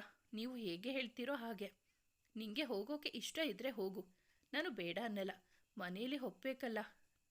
ಯಾರು ಹೊರಗಡೆ ಕೆಲಸಕ್ಕೆ ಹೋಗಿಲ್ಲ, ನಾನು ಹೋಗ್ತೀನಿ ಅಂದರೆ ನಾನು ಒಪ್ಪಿಸ್ತೀನಿ, ನೀನು ಹೋಗು. ನಿಂಗೆ ಇನ್ನೂ ಓದಬೇಕು ಅನ್ನೋ ಆಸೆ ಇದ್ದರೆ ಓದು, ಆಯಿತಾ? ನಿನ್ನ ಆಸೆ ಕನಸು ಏನೇ ಇದ್ದರೂ ನನಸು ಮಾಡ್ಕೊ, ನಾನು ನಿನ್ನ ಜೊತೆ ಇರ್ತೀನಿ. ಥ್ಯಾಂಕ್ಸ್. ಅವನ ಭುಜಕ್ಕೊರಗಿದಳು. ಆದರೆ ನನಗೆ ಓದುವ ಆಸೆ ಇಲ್ಲ. ನನಗೆ ನನ್ನದೇ ಆದ ಒಂದು NGO ಪ್ರಾರಂಭ ಮಾಡುವ ಆಸೆ ಇದೆ. Good, go head, I am always with you. ನಿಂಗೆ ಏನೇ ಸಹಾಯ ಬೇಕಿದ್ದರೂ ನಾನು ನಿನ್ನ ಜೊತೆ ಇರ್ತೀನಿ, ಓಕೆ? ಥ್ಯಾಂಕ್ಸ್. ನೀವಿಲ್ಲಿ ಬೇಡ ಅಂತೀರೋ ಅಂತ ಅಂದುಕೊಂಡಿದ್ದೆ. ನನ್ನ ಹೆಂಡತಿ ಕನಸನ್ನು ನನಸು ಮಾಡೋದು ಕೂಡ ನನ್ನ ಜವಾಬ್ದಾರಿ, ಗೊತ್ತಾ ನಿನಗೆ? ಅದನ್ನು ಪ್ರೀತಿಯಿಂದ ನಿಭಾಯಿಸ್ತೀನಿ. ಅವಳ ಕೆನ್ನೆ ಸವರುತ್ತಾ ನುಡಿದ. ನನಗೆ ಮನೆಯವರು ಏನಂತವರು ಅಂತ ಭಯ ಆಗ್ತಿದೆ. ಅವನೆದೆಗೆ ಹೊರಗೆ ನುಡಿದಳು. ಅವರನ್ನು ನಾನು ಒಪ್ಪಿಸ್ತೀನಿ, ನೀನು ಅದೆಲ್ಲ ಯೋಚನೆ ಬಿಟ್ಟು ಏನೇನು ಬೇಕು ಎಲ್ಲ ಪ್ರಿಪ್ರೇಷನ್ ಮಾಡ್ಕೊ. ಓಕೆ. ಅವಳ ಎಲ್ಲ ಕನಸಿಗೆ ಬೆಂಗಾವಲಾಗಿ ನಿಂತಿದ್ದ ವೇದಾಂತ್. ಮದುವೆಗೆ ಹಾಕಿದ ರಜೆ ಕಳೆದು ವೇದಾಂತ್ ತನ್ನ ಡ್ಯೂಟಿಗೆ ರೆಡಿಯಾಗಿ ಹೊರಟಿದ್ದ. ಅವಳನ್ನೊಂದಿಷ್ಟು ಕಾಡಿಸಿ ಮುದ್ದಿಸಿ ಜೊತೆಯಾಗಿ ಇಬ್ಬರು ಕೆಳಗೆ ಬಂದಿದ್ದರು. ಇಬ್ಬರ ನಡುವೆ ಒಳ್ಳೆ ಹೊಂದಾಣಿಕೆ, ಸ್ವಲ್ಪ ಮುನಿಸು, ದಿನದಿಂದ ದಿನಕ್ಕೆ ಹೆಚ್ಚುತ್ತಿದ್ದ ಪ್ರೀತಿ, ಅವರ ಇಬ್ಬರ ಖುಷಿ ಮನೆಯವರಲ್ಲಿ ನೆಮ್ಮದಿ ಮೂಡಿಸಿತು. ಹೆಚ್ಚಾಗಿ ಅವನ ಮುದ್ದು ಅಮ್ಮಂದಿರಲ್ಲಿ. ಬೆಳಗಿನ ಟಿಫನ್ ಮಾಡುತ್ತಾ ಕುಳಿತಿದ್ದರು ಎಲ್ಲರಿಗೂ ಬೆಳಗಿನ ಅವಸರ. ಬೇಗ ಬೇಗ ತಿಂದು ಹೊರಟರು. ಮನೆಯ ಗಂಡಸರೆಲ್ಲ ಒಬ್ಬೊಬ್ಬರೇ ಹೋಗಿ ಅಲ್ಲಿ ಉಳಿದಿದ್ದು ವೇದಾಂತ್ ರಕ್ಷಿತಷ್ಟೇ. ಅವನು ಬಂದು ತಿಂಡಿಗೆ ಕುಳಿತಾಗ ಪಕ್ಕದಲ್ಲಿ ನಿಂತು ಬಡಿಸಿದಳು ಖುಷಿ. ಹೆಂಗಸರೆಲ್ಲ ತಾವು ಕುಳಿತುಕೊಳ್ಳುವ ಹೊತ್ತಿಗೆ ಅಲ್ಲಿ ತಿಂಡಿ ತಿನ್ನುತ್ತಾ ಕುಳಿತಿದ್ದ ಕಸ್ತೂರಿ, ವೇದ, ಖುಷಿಯನ್ನು ನೋಡಿ ಖ್ಯಾತಿ ತೆಗೆದರು. ಥು, ಇದೇನು ತಿಂಡಿ ಹೀಗಿದೆ? ಯಾಕೆ ಬಿಂದು, ಮೊದಲೆಲ್ಲ ಎಷ್ಟು ರುಚಿಯಾಗಿ ಅಡುಗೆ ಮಾಡ್ತಿದ್ದೆ, ಇವಾಗ ಏನಾಯ್ತು ನಿನಗೆ? ಎಲ್ಲ ಕೆಡಿಸಿ ಇಟ್ಟಿದ್ದೀಯಾ? ಉಪ್ಪು ಇಲ್ಲ, ಖಾರ ಇಲ್ಲ, ಬೇಕೆಂದೇ ರುಚಿ ಹಾಕಿದ ಅಡುಗೆ ಜರಿದರು. ಅಡುಗೆಗೆ ಏನಾಗಿದೆ? ಚೆನ್ನಾಗೇ ಇದೆ. ಅವಳು ಯಾವತ್ತೂ ಅಡುಗೆ ಕೆಡಿಸಲ್ಲ ಅಂದ ರಕ್ಷಿತ್ ಹೆಂಡತಿ ಪರವಾಗಿ ಮಾತಾಡಿದ. ಸ್ವಲ್ಪ ತಿಂದು ನೋಡಿದ ಕುಸುಮ, ಇವತ್ತು ತಿಂಡಿ ಮಾಡಿದ್ದು ಖುಷಿ ಮತ್ತೆ ರಿಯಾ. ಆದರೂ ಚೆನ್ನಾಗಿದೆ, ಉಪ್ಪು ಖಾರ ಎಲ್ಲ ಕರೆಕ್ಟ್ ಆಗಿದೆ. ಕಸ್ತೂರಿ, ನಿನ್ನ ನಾಲಿಗೆಗೆ ಯಾಕೋ ಟೇಸ್ಟ್ ಗೊತ್ತಾಗ್ತಿಲ್ಲ ಅನಿಸುತ್ತೆ. ಇದನ್ನು ನೀವೇ ಒಪ್ಕೋಬೇಕು. ಛೀ, ಎಂತೆಂಥವರನ್ನು ಮನೆ ಸೊಸೆ ಮಾಡಿಕೊಂಡ್ರೆ ಹೀಗೆ ಆಗೋದು. ಅಲ್ಲಿದ್ದ ಖುಷಿಯನ್ನು ನೋಡುತ್ತಾ ಹೇಳಿದರು. ವೇದಾಂತ್ನ ಕೋಪವನ್ನು ಬೇಕೆಂದೇ ಕೆಣಕುತ್ತಿದ್ದರು. ಅವನು ಏನೊಂದು ಮಾತನಾಡದೆ ತುತ್ತು ಬಾಯಿಗಿಟ್ಟು, ಅತ್ತೆ, ನೀವು ಹೇಳಿದ್ದು ನಿಜ, ತಿಂಡಿ ಸ್ವಲ್ಪನೂ ಚೆನ್ನಾಗಿಲ್ಲ ಅಂದ ಖುಷಿ ಕಡೆ ನೋಡಿ. ಅವನ ಮಾತಿಗೆ ಕಣ್ಣು ದೊಡ್ಡದು ಬಿಟ್ಟು ಮೂಗು ಕೆಂಪಗೆ ಮಾಡಿ ಕೋಪ ಹೊತ್ತು ನಿಂತಳು ಅವಳು. ವೇದ, ನೀನು ನಿಮ್ಮ ಅತ್ತೆ ಥರ ಹೇಳಬೇಡ. ದೊಡ್ಡಮ್ಮ, ನೀವು ಏನು ಹೊಸ ಸೊಸೆ ಅಂತ ಮುಚ್ಚಿ ಹಾಕೊಂಡ್ರೆ ನಾನು ಅತ್ತೆಯಾಗಿ ಸಹಿಸ್ಕೊಬೇಕು ಅಲ್ವಾ ಅತ್ತೆ? ಹೌದು ವೇದ ಅಂದರು. ಅವನು ಅವರ ಪರವಹಿಸಿದ್ದು ಖುಷಿಯಾಗಿ ಅವರ ಮುಖ ಊರಗಲಾಗಿತ್ತು. ವೇದನನ್ನು ಎಲ್ಲರೂ ಗುರಾಯಿಸಿದ ಕುಳಿತಿದ್ದರು. ಖುಷಿ ಕಣ್ಣು ತುಂಬಿಕೊಂಡು ಅವನನ್ನೇ ನೋಡುತ್ತಿದ್ದಳು. ಅತ್ತೆ, ನೀವು ಒಂದು ಕೆಲಸ ಮಾಡಿ, ಈ ರುಚಿ ಇಲ್ಲದ ತಿಂಡಿನ ಇನ್ಮೇಲೆ ನಾವು ತಿನ್ನೋದೇ ಬೇಡ. ಇವರು ಯಾರಿಗೂ ನಿನ್ನ ಕೈ ರುಚಿ ಗೊತ್ತಿಲ್ಲ. ಇನ್ಮೇಲೆ ನಿಮಗೆ ಏನು ಬೇಕೋ ಅದನ್ನು ನೀವೇ ಮಾಡ್ಕೊಳ್ಳಿ. ನಾನು ನೀವು ಮಾಡದೆ ತಿಂತೀನಿ. ನಾನಾ? ಅತ್ತೆ, ನೀವು ಅದೆಷ್ಟು ಚೆನ್ನಾಗಿ ತಿಂಡಿ ಮಾಡ್ತೀರಾ. ಇವರು ಮಾಡಿದ ಈ ಉಪ್ಪು ಖಾರ ಇಲ್ಲದನ್ನು ಯಾಕೆ ತಿನ್ನೋಣ? ಬನ್ನಿ, ಇನ್ಮೇಲೆ ಯಾರೂ ನಿಮಗೆ ತಿಂಡಿ ಮಾಡೋದೇ ಬೇಡ. ನಿಮಗೆ ಬೇಕಿದ್ದ ತಿಂಡಿ ಊಟ ನೀವೇ ಮಾಡ್ಕೊಳ್ಳಿ. ಬೇಕಿದ್ದು ಮಾಡಿಕೊಂಡು ತಿನ್ನೋಣ ಬನ್ನಿ. ನಾನು ನಿಮಗೆ ಹೆಲ್ಪ್ ಮಾಡ್ತೀನಿ, ನೀವು ಮಾಡಿ ಅಂದು ಅವರನ್ನು ಎದ್ದೇಳಿಸಿದ. ಅಲ್ಲ ವೇದ ಅತ್ತೆ, ಅವರೆಲ್ಲ ನಿಮಗೆ ಏನು ಮಾಡೋಕೆ ಬರಲ್ಲ ಅಂದ್ಕೊಂಡಿರಬೇಕು. ಕೇಳಿ, ಎಲ್ಲ ಇನ್ಮೇಲೆ ಅತ್ತೆಗೆ ಬೇಕಿದ್ದ ಅಡುಗೆನ ಅವರೇ ಮಾಡಿಕೊಂಡು ಬಂದಿದ್ದಾರೆ, ತಿಂತಾರೆ. ನೀವು ಯಾರೂ ಅವರಿಗೆ ಏನು ಮಾಡೋದು ಬೇಡ. ಅವರು ಬಂದಾಗ ಎಲ್ಲ ಬಾಯಿ ಮುಚ್ಕೊಂಡು ಅಡುಗೆ ಮನೆ ಬಿಟ್ಟು ಹೊರಗೆ ಬಂದುಬಿಡಬೇಕು. ಯಾರು ತುಟಿಕ್ ಪಿಟಿಕ್ ಅನ್ನೋ ಹಾಗಿಲ್ಲ, ಗೊತ್ತಾಯ್ತಾ? ಆಯ್ತಪ್ಪ, ನಿಮ್ಮ ಅತ್ತಿಗೆ ಅದೇನು ಬೇಕೋ ಮಾಡ್ಕೊಳ್ಳೋಕೆ ಹೇಳು, ನಾವ್ಯಾರು ಏನೂ ಅನ್ನಲ್ಲ ಅಂದರು ಜಾನಕಿ. ನೀವು ಬನ್ನಿ ಅತ್ತೆ ಅಂದು ಅವರನ್ನು ಅಡುಗೆ ಮನೆಗೆ ಕರೆದುಕೊಂಡು ಹೋದವನೇ ಅವರನ್ನು ಅಡುಗೆ ಮಾಡಲು ಹಚ್ಚಿದ.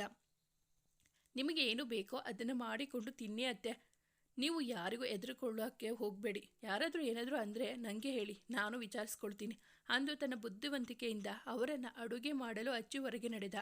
ಅವನ ಎದುರಿಗೆ ಬಂದ ಕೌಸಲ್ಯ ಅವರನ್ನು ನೋಡಿ ಈ ಅತ್ತೇನು ಬಂದರು, ಇವರು ನಿಮಗೆ ಹೆಲ್ಪ್ ಮಾಡ್ತಾರೆ, ನೀವು ಆರಾಮಾಗಿ ಮಾಡ್ಕೊಳ್ಳಿ. ನನಗೆ ಡ್ಯೂಟಿಗೆ ಟೈಮ್ ಆಯಿತು, ನಾನು ಹೋಗ್ತೀನಿ. ಹಾಂ ಅತ್ತೆ, ಇದು ನಿಮ್ಮ ಅಪ್ಪನ ಮನೆ. ಅವರ ಸೊಸೆ ಮೊಮ್ಮಕ್ಕಳು ಅವರ ಹೆಂಡತಿಯರು ಯಾರು ಬಂದರೂ ನೀವು ತಲೆ ಕೆಡಿಸ್ಕೊಂಬೇಡಿ, ನೀವು ಆರಾಮಾಗಿರಿ ಅಂದು ಅಲ್ಲಿಂದ ಹೊರಗೆ ಬಂದ. ಅವನ ನಡತೆಯಿಂದ ಇದ್ದ ಬುದ್ಧಿವಂತಿಕೆಗೆ ಅರ್ಥ ಆಗಿದ್ದೆ ಹೊರಗಿದ್ದ ಎಲ್ಲರ ಮುಖದಲ್ಲಿ ನಗು ಹರಳಿತು. ಹೊರಗೆ ಬಂದವನನ್ನು ನೋಡಿದ ಬಿಂದು ಅವನ ಕೈ ಚಿವುಟುತ್ತಾ, ಬುದ್ಧಿವಂತ ಅಂದಳು ನಗುತ್ತಾ. ಮತ್ತೆ ಇಷ್ಟಕ್ಕೆಲ್ಲ ಜಗಳ ಆಡೋಕೆ ಆಗುತ್ತಾ ಅಂತ ಮೆಲ್ಲಗೆ ಅಂತವ. ಇನ್ಮೇಲೆ ಅತ್ತೆ ಅವರಿಗೆ ಬೇಕಾದ ಅಡುಗೆ ಮಾಡಿಕೊಳ್ಳುತ್ತಾರೆ. ನೀವು ಯಾರಾದರೂ ಏನಾದರೂ ಅನ್ನೋದು, ಅವರ ತಂಟೆಗೆ ಹೋಗೋದು ಮಾಡಿದರೆ ಅಷ್ಟೇ. ನಿಮ್ಮ ಕೆಲಸ ನೀವು ನೋಡಿಕೊಳ್ಳಿ ಅಂದು ಜೋರಾಗಿ ಹೇಳಿ ಅವನ ಅತ್ತಿಗೆ ಅಮ್ಮಂದಿರನ್ನು ನೋಡಿ ನಗುತ್ತಾ ಹೇಳಿದ. ಅವರೆಲ್ಲ ನಗುತ್ತಾ ತಲೆದೂಗಿದರು. ಅವನ ಮಾತಿಗೆ ಮೊದಲು ಕೋಪದಿಂದ ಕಣ್ಣು ತುಂಬಿಕೊಂಡು ನಿಂತಿದ್ದ ಹೆಂಡತಿ ಪಕ್ಕ ಬಂದು, ಬೇಜಾರಾಯ್ತಾ ಅಂದಾಗ ಇಲ್ಲ ಅನ್ನುವಂತೆ ತಲೆ ಆಡಿಸಿದಳು.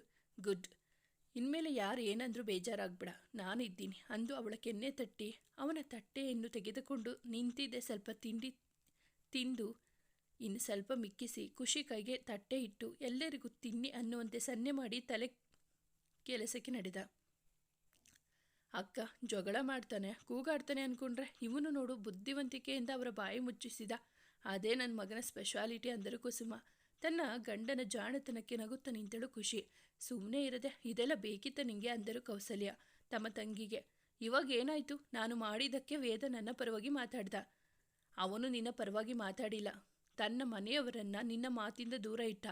ನಿನ್ನ ಊಟ ನೀನೇ ತಯಾರಿ ಮಾಡಿಕೊಳ್ಳೋ ಹಾಗೆ ಮಾಡಿದ. ಅವರು ಹೇಳಿದ್ದನ್ನು ಅರ್ಥ ಮಾಡಿಕೊಂಡ ಕಸ್ತೂರಿ, ನಿನ್ನ ಮಾತು ನಿಜ, ನಾನು ಅವನು ನನ್ನ ಪರ ಮಾತಾಡಿದ ಅಂದ್ಕೊಂಡೆ. ನೋಡು ಇವಾಗ ಎಲ್ಲ ಬದಲಾಗಿದ್ದಾರೆ. ನಾನು ರಾಶಿಗೆ ಹೇಳ್ತೀನಿ, ನಾಳೆಯಿಂದ ಅಲ್ಲೇ ತಿಂಡಿ ಊಟ ಮಾಡೋಕೆ, ಇನ್ಮೇಲೆ ಇಲ್ಲಿಗೆ ಬರೋದು ಬೇಡ ಅಂದು ತಾವು ಅವರಿಗೆ ಸಹಾಯ ಮಾಡಲು ನಿಂತರು. ನನ್ನ ಮಗಳು ಇರಬೇಕಿದ್ದ ಜಾಗದಲ್ಲಿ ಇವಳು ಯಾವಳು ಬಂದು ಇದ್ದಾಳೆ. ಇನ್ನೇನು ಅವಳು ಓದು ಮುಗಿಸಿ ಬರಲಿ, ಅವಾಗ ಇರೋದು. ಅವಳನ್ನು ಹಿಡ್ಕೊಂಡು ಎಲ್ಲರನ್ನೂ ಹೇಗೆ ಆಟ ಆಡಿಸ್ತೀನಿ ನೋಡ್ತಾ ಇರು. ವೇದ ಮೊದಲಿನ ಥರ ಇಲ್ಲ, ಆಟ ಆಡಿಸ್ತೀನಿ ಅಂತ ಹೋಗಿ ನೀನೇ ಅವರ ಆಟಕ್ಕೆ ಬಲಿ ಆದರೆ ಕಷ್ಟ. ಸುಮ್ಮನೆ ಇರು, ಅದೆಲ್ಲ ಬಿಟ್ಟು ಅಂದರು ಕೌಸಲ್ಯ. ಕಸ್ತೂರಿ ಮಾತ್ರ ತಮ್ಮ ಮಗಳ ದಾರಿಯನ್ನೇ ಕಾಯುತ್ತಿದ್ದರು. ಯಾವುದೋ ಕೇಸ್ ಮೇಲೆ ವಿಚಾರಣೆ ಮಾಡುತ್ತಾ ಸಮಯ ಸರಿಸಿದ ವೇದ ಮನೆ ದಾರಿಯನ್ನೇ ಮರೆತಿದ್ದ. 10:30 ಆದರೂ ಬಾರದವನಿಗೆ ಫೋನ್ ಮಾಡಿದಳು ಖುಷಿ. ಹಲೋ, ಏನಮ್ಮ, ಎಷ್ಟೊತ್ತಾಗುತ್ತೆ ನೀವು ಇನ್ನೂ ಬರೋಕೆ? ಇನ್ನು ಸ್ವಲ್ಪ ಹೊತ್ತು ಬರ್ತೀನಿ, ನೀನು ಊಟ ಮಾಡಿ ಮಲ್ಕೋ ಬಂಗಾರಿ, ನನಗೆ ಕಾಯಬೇಡ. ಸರಿ, ಬೇಗ ಬನ್ನಿ ಅಂದು ತಾನು ಊಟ ಮಾಡದೆ ಅವನ ದಾರಿ ಕಾಯುತ್ತಾ ಕುಳಿತಳು. ಅವನು ಸ್ವಲ್ಪ ಹೊತ್ತು ಅಂದುವ 11 ಗಂಟೆ ಮೇಲೇ ಬಂದಿದ್ದ. ಅವನು ಫ್ರೆಶ್ ಆಗಿ ಬರುವ ಹೊತ್ತಿಗೆ ಅಡುಗೆ ಬಿಸಿ ಮಾಡಿ ಅವನಿಗೆ ಬಡಿಸಿದಳು. ಅವಳನ್ನು ಒಂದು ಮಾತು ಕೇಳದೆ ಒಬ್ಬನೇ ಊಟ ತಿಂದವನು ನೋಡಿದ. ಖುಷಿ ಮುನಿಸಿನಿಂದ ನಿಂತಿದ್ದಳು. ಕೊನೆಯಲ್ಲಿ ಕೈ ತೊಳೆದು ಅವಳನ್ನು ನೋಡಿ ಅಡುಗೆ ಚೆನ್ನಾಗಿತ್ತು ಅಂದಾಗ, ಹೌದಾ, ಗೊತ್ತಿರಲಿಲ್ಲ ಅಂದಳು ಮುನಿದು. ಯಾಕೆ ಈ ಕೋಪ? ನಂದು ಊಟ ಆಯ್ತಾ ಅಂತ ಕೇಳಿದೆ, ನೀವು ಒಬ್ಬರೇ ತಿಂದ್ರಿ. ನೀನು ಇನ್ನೂ ಊಟ ಮಾಡಿಲ್ವಾ? ಹೇಳ್ದೆ ತಾನೆ ಅವಾಗ್ಲೇನೆ, ನನಗೆ ಕಾಯಬೇಡ ಅಂತ ಸಿಡುಕಿದ. ಗಂಡನ ಬಿಟ್ಟು ಒಬ್ಬಳು ಹೇಗೆ ಊಟ ಮಾಡೋದು? ನಿಮ್ಮ ಜೊತೆ ಕೂತ್ಕೊಂಡು ಊಟ ಮಾಡೋಕ್ಕೆ ಕಾಯ್ತಾ ಇದ್ದೆ. ಮುಖ ಹೊದಿಸಿ ಹೇಳಿದಾಗ, ಅದೆಲ್ಲ ಬೇಡಮ್ಮ, ನೀನು ನನಗೆ ಕಾಯಬೇಡ, ನಾನು ಒಮ್ಮೊಮ್ಮೆ ಬರೋದು ತುಂಬ ಲೇಟ್ ಆಗುತ್ತೆ, ನೀನು ಊಟ ಮಾಡು ಅಂದು ತಾನೇ ಅವಳಿಗೆ ಇನ್ನೊಂದು ತಟ್ಟಿಗೆ ಬಡಿಸಿಕೊಂಡು ಅವಳ ಮುಂದೆ ಇಟ್ಟುವ. ಊಟ ಮಾಡು ಅಂದ. ಇವಾಗ ನನಗೆ ಬೇಡ, ನಾಳೆಯಿಂದ ನಾನು ಎಲ್ಲರ ಜೊತೆಗೆ ತಿಂತೀನಿ ಬಿಡಿ. ಮೇಲೆ ಇದ್ದವಳ ಕೈ ಹಿಡಿದು ಕೂರಿಸುತ್ತಾ ಅವಳಿಗೆ ತಾನೇ ತಿನ್ನಿಸಲು ಕುಳಿತ. ಸರಿ, ನೀನಿನ್ಮೇಲೆ ಊಟ ಮಾಡಬೇಡ, ನಾನೇ ಬಂದು ಮೇಲೆ ನಿಂಗೆ ಡೈಲಿ ಊಟ ಮಾಡಿಸ್ತೀನಿ, ಓಕೆನಾ? ಸುತ್ತ ನೋಡಿದವ ಯಾರು ಇಲ್ಲದ್ದು ನೋಡಿ ಅವಳ ಕೆನ್ನೆಗೆ ಮುತ್ತು ಕೊಟ್ಟ. ಅವಳ ಕೋಪ ಕರಗಿತ್ತು. ನಗುತ್ತಾ ಕುಳಿತಳು. ಹೆಂಡತಿ ಕೂಡ ಎರಡನೇ ತಾಯಿ ಥರ ಅಲ್ವಾ? ಹಾಗೇನಿಲ್ಲ, ಯಾಕೆ ಕೇಳ್ತಿದ್ದೀರಾ? ದಿನ ನಾನು ಬರುವವರೆಗೂ ನನ್ನ ಅಮ್ಮಂದಿರೆಲ್ಲ ಕಾಯ್ತಿದ್ರು, ಆದರೆ ಇವತ್ತು ನೀನು ಕಾಯ್ತಿದ್ದೆ, ಅದಕ್ಕೆ. ಅವರು ಎದ್ದಿದ್ರು, ನಾನೇ ಮಲ್ಕೊಳ್ಳಿ ಎಂದು ಅವರನ್ನು ಕಳಿಸ್ದೆ. ಇನ್ಮೇಲೆ ನಿಂಗೆ ನನ್ನ ಕಾಯೋದೇ ಕೆಲಸ ಆಗುತ್ತೆ. ಅವಳು ಅವನನ್ನು ನೋಡಿ, ಎಷ್ಟೇ ತಡ ಆದರೂ ನಿಮಗೆ ಕಾಯ್ತಾ ಇರ್ತೀನಿ ಅಂದಾಗ ಮತ್ತೊಂದು ಅವಳಿಗೆ ಮುತ್ತಿಟ್ಟು ಅವಳೊಂದಿಗೆ ಮಾತಾಡುತ್ತಾ ಊಟ ಮಾಡಿಸಿದ. ಇಬ್ಬರಲ್ಲೂ ಒಂದು ಚಂದದ ಪ್ರೇಮ ಜೊತೆಗೂಡಿತ್ತು. ಅವರಿಬ್ಬರ ದಿನಗಳು ಸುಂದರವಾಗಿ ಪ್ರಾರಂಭವಾಗಿ ಶೃಂಗಾರವಾಗಿ ಕೊನೆ ಆಗುತ್ತಿತ್ತು. ಮತ್ತೊಮ್ಮೆ ಅವಳಿಗೆ ಕಾಲೇಜ್ ಕಡೆಯಿಂದ ಫೋನ್ ಬಂದಾಗ ಜೊತೆಯಲ್ಲೇ ಇದ್ದ ವೇದ. ಕೆಳಗೆ ಇದ್ದ ತನ್ನ ಕುಟುಂಬದವರ ಜೊತೆ ಅವಳು ಕೆಲಸಕ್ಕೆ ಹೋಗುವುದರ ಬಗ್ಗೆ ಚರ್ಚಿಸಿದ. ಇದುವರೆಗೂ ನಮ್ಮ ಫ್ಯಾಮಿಲಿಯಲ್ಲಿ ಯಾವ ಸೊಸೆಯು ಕೆಲಸಕ್ಕೆ ಅಂತ ಹೊರಗೆ ಹೋದ ಇತಿಹಾಸನೇ ಇಲ್ಲ. ನಿನ್ನ ಹೆಂಡತಿಗೆ ಸುಮ್ಮನೆ ಮನೇಲಿ ಇರೋಕೆ ಹೇಳು ಅಂದರು ವೇದನ ಅಜ್ಜಿ. ರಾಶಿ, ನೀನು ಸ್ವಲ್ಪ ಸುಮ್ಮನೆ ಇರು. ವೇದ, ನಿನ್ನ ಅಭಿಪ್ರಾಯ ಏನು? ಅಪ್ಪ ಅಮ್ಮ ಹೇಳ್ತಿರೋದು ಸರಿ ಇದೆ ಅಲ್ವಾ? ಎಲ್ಲ ಸ್ವಲ್ಪ ಸುಮ್ಮನೆ ಇರ್ತೀರಾ? ನಾನು ಅವನನ್ನು ಕೇಳ್ತಿರೋದು ಅಂದರು ಸ್ವಲ್ಪ ಗಡಸಾಗಿ. ತಾತ, ಅವಳಿಗೆ ನಿಮ್ಮ ಒಪ್ಪಿಗೆ ಪಡೆದು ಹೋಗುವ ಆಸೆ ಅಷ್ಟೆ, ಇಲ್ಲ ಅಂದರೆ ಬೇಡ ಅಂತಿದ್ದಾಳೆ. ಅಲ್ಲದೆ ಅದು ಯಾವುದೋ ಕಂಪನಿ ಕೆಲಸ ಅಲ್ಲ, ವಿದ್ಯಾದಾನ ಮಾಡುವ ಕೆಲಸ, ಮಕ್ಕಳ ಭವಿಷ್ಯ ರೂಪಿಸೋದು. ಅದಕ್ಕೆ ನಾನು ನಿಮ್ಮನ್ನು ಕೇಳಿ ಹೇಳ್ತೀನಿ ಅಂದೆ. ನೀವು ಒಪ್ಪಿದ್ರೆ ಎಲ್ಲರೂ ಒಪ್ಪಿಕೊಳ್ಳುತ್ತಾರೆ, ಅವಾಗ ಅಷ್ಟೇ ಹೋಗೋದು, ಇಲ್ಲಾಂದರೆ ಬೇಡ. ನನ್ನ ಮೊಮ್ಮಗ ನನ್ನ ಹತ್ರ ಯಾವ ವಿಷಯ ಬರೋಕ್ಕೂ ಬಿಡಲ್ಲ. ನನ್ನ ಕೇಳ್ತಿದ್ದಾನೆ ಅಂದರೆ ಅವನು ಏನಾದರೂ ನಿರ್ಧಾರ ಮಾಡಿ ಬಂದಿರ್ತಾನೆ. ನನಗೆ ಯಾವ ಅಭ್ಯಂತರ ಇಲ್ಲ, ಹೋಗೋಕೆ ಹೇಳು, ಆದರೆ ಏನೂ ಸಮಸ್ಯೆ ಆಗಬಾರ್ದು. ಸರಿ ತಾತ ಅಂದು ಎಲ್ಲರ ಮುಖ ನೋಡಿ ನೀವೇನಂತೀರಾ? ಮಾವ ಒಪ್ಪಿದ ಮೇಲೆ ನಮ್ಮದೇನಿದೆ, ಹೋಗಿ ಬರಲಿ ಬಿಡು, ಮನೆಯಲ್ಲಿ ಇರೋಕೆ ಅವಳಿಗೂ ಕಷ್ಟ ಆಗ್ಬಹುದು ಅಂದರು ಅವನ ಅಮ್ಮ. ಮನೆಯಲ್ಲಿ ಎಲ್ಲರನ್ನೂ ಒಪ್ಪಿಸಿದ ವೇದ ಹ್ಯಾಪಿ ಅಂದ ತನ್ನವಳ ಬಳಿಯಲ್ಲಿ. ಅಂತ ತಲೆ ಆಡಿಸಿದಳು. ಮುಂದುವರಿಯುವುದು. ಸ್ನೇಹಿತರೆ, ಈ ಕಥೆ ನಿಮಗೆ ಇಷ್ಟವಾಗಿದ್ದರೆ ದಯವಿಟ್ಟು ಒಂದು ಲೈಕ್ ಮಾಡಿ, ನಮ್ಮ ಚಾನಲನ್ನು ಸಬ್ಸ್ಕ್ರೈಬ್ ಆಗಿ, ಪಕ್ಕದಲ್ಲಿರುವ ಬೆಲ್ ಬಟನ್ ಕ್ಲಿಕ್ ಮಾಡಿ, ನಿಮ್ಮ ಫ್ರೆಂಡ್ಸ್ ಆ್ಯಂಡ್ ಫ್ಯಾಮಿಲಿಗೆ ಕಥೆಯನ್ನು ಶೇರ್ ಮಾಡಿ, ನಿಮ್ಮ ಅನಿಸಿಕೆ ಅಭಿಪ್ರಾಯವನ್ನು ಕಾಮೆಂಟಲ್ಲಿ ತಿಳಿಸಿ. ಕಥೆಯನ್ನು ಕೇಳಿದ್ದಕ್ಕಾಗಿ ಧನ್ಯವಾದಗಳು.